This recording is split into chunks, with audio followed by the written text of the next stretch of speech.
حدا حزب تግራይ ኣብ ላዕሊ ተወኪሉ መኺሩ ዝበዝ حساب ዝተቀበለና ወሰነ ዝኸደሉ ስርዓት ንትከል ፓርላማ ያለውና ትግራይ ጦርነት እንዲፈጠር ሰፊ ፍላጎት አለ። ሰላም ፍትዋትን ቁራት ናይ ሰመራሸው ተኸታተልትና ከመይ ጸንሑ ሎሙናም ዝልተለመደ በሐድሽ ዜናታት ተመልሰና መጥናንያ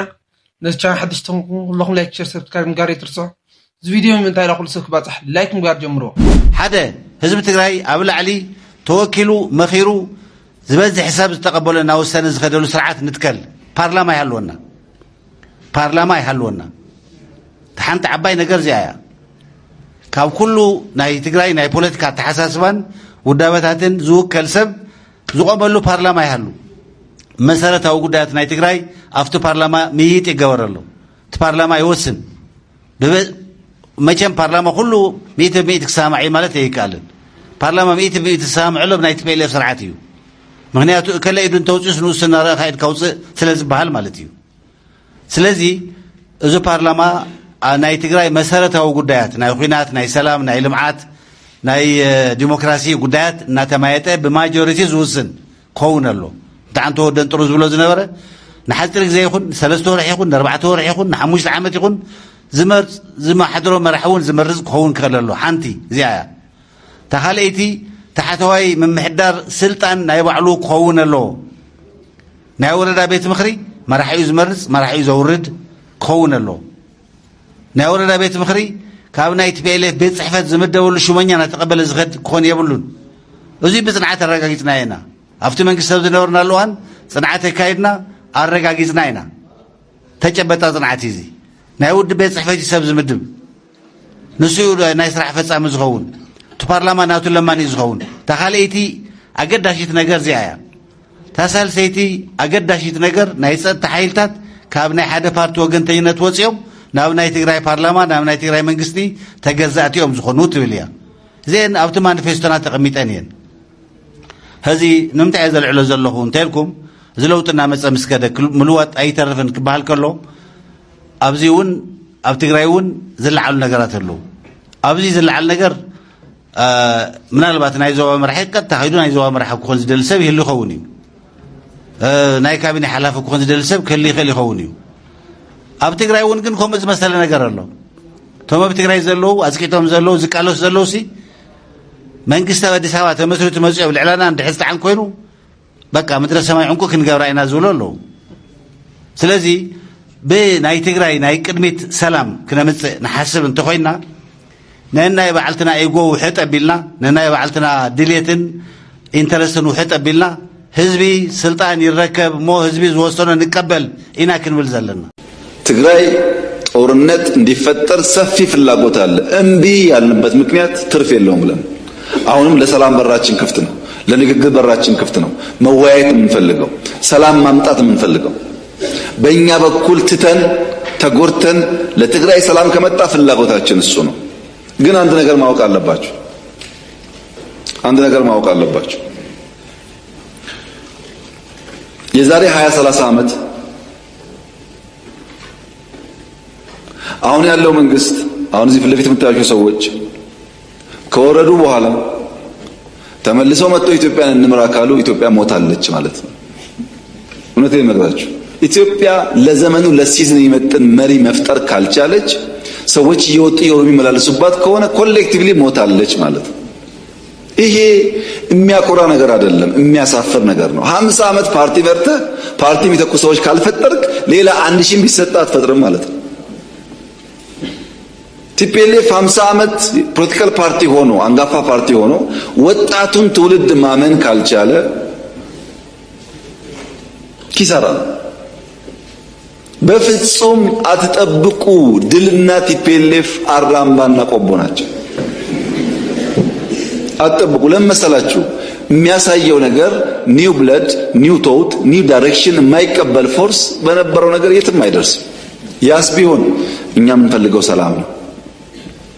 ከማንም ቢሆን መነጋገርና ሰላም ልማት ነው የምንፈልገው ከግጭት አናተርፍም አይጠቅመንም በተለይ ትግራይ አካባቢ የኛ ትልቁ ምኞት ባህር ዳር የምናየውን ጎንደር የምናየውን ጅማ የምናየውን አርባ ምንጭ የምናየውን የኮሪደር ዴቨሎፕመንት መቀሌ ማየት ነው ምኞታችን እሱ ከዚህ ውጭ ያለው ጉዳይ አይጠቅመንም አንፈልገውም ሕግው ነው ሲናለና አይና ግን ሁሉ በሕግ ይቆላል ባንዳ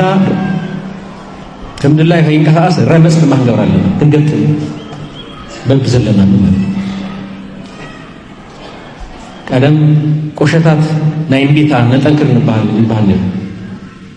ሕድ ቆሸት ናይምቢታ ንበር ተአውመን ገብረላን ደር محلف مشقوتنا يباندات كي تخون كل كبابنا كل ختمان نولو خالين نولو نمبي تأخذ الله يباندات رمس تكون الله صلاتنا الحمد لله يبين كساسو بايتا خنسونا لازم أي بوليس تيلان قد فوي كنا وين نايزخنا نمن حدارين لان قد فوي كنا كلنا كل كأطول الله مالك كلنا حزب حزب أتصرح الله كل حزب وفر له سلطان أوكم لا سلام الله سكمان وبالبوليس بسرعة زي كنا نسوا سرح حزب من العالي ببها بنا تودينا ودابة تلنا عامة تلنا يترفنا كباب سلام سخالي ونقوم ماله قل بقى زرق ركز ولا كنا تاتني أبزوك كنت حاجز آخرهم تكاثر والله حماية نا زناب زقارة زمخانو يا وين قرني ريم تقارن كم إني حسن هنقل تقولنا وكان خبرنا زبونون كنفرلنا كله ببع عمود في الله دما أو حرشة حرحز نتأمت زناب عقارن ما درك الصور نولهم رأتهم زبالنا أو حتى بيزول ما يدم تتواهلوس إبنا نقرنا كنا تأمرنا ما نقول مستخونة تزخيل مفتحتها خالي حادقنا يوم تدودا وكانت حادثات نريد لنا هنا زي ما نقصدون ببقسي زاربي كدودو ينا بني حادقات كقاط من همس كقفل ذلهم مكان هذه أب كتمه هنا بقدر فيلم كتمه حادقنا يمسع عدل عمي زين كلنا عدلي أو تسمعونهم بتلفزيون بحوار ميديا زي كله درونات تتوكسوا ويحد سوقسيلو ويزخون جزاء هواي أحد سنة زرقل سبيت ريال نمن تاي سيلم مكلا خلي سلزل لهم راح يكونن مثل مكلا خلون تحسن لي عطوين معه مثل ذلك قالنا قرت هاليا سمنا نتعش مئات كم زي بانكر ببقى قدم يقاو قارسون يرو يعيرو بلانك مثلا نقوي ولا قعلهم زعتنا بعلنا كلا خلصنا خلينا بستودم يكسر حزرهم حدا جانا ممكن نتكلم تزيهم زي حربنا مهانو يورينا يمينا تفكراتهم وحد يكونن حدا جا هي مسألة ممكن ندارو لنا مالي فينا نسلف راح كنا نزل حدا جانا بقول له كذا سلوات كوينا مسوي زلوا مرة حد ترجعنا هنسرح كالي هذول تحقي أواج جانا أنت وردت بزوج تزري ولا وازيهم بدنا نفلت علينا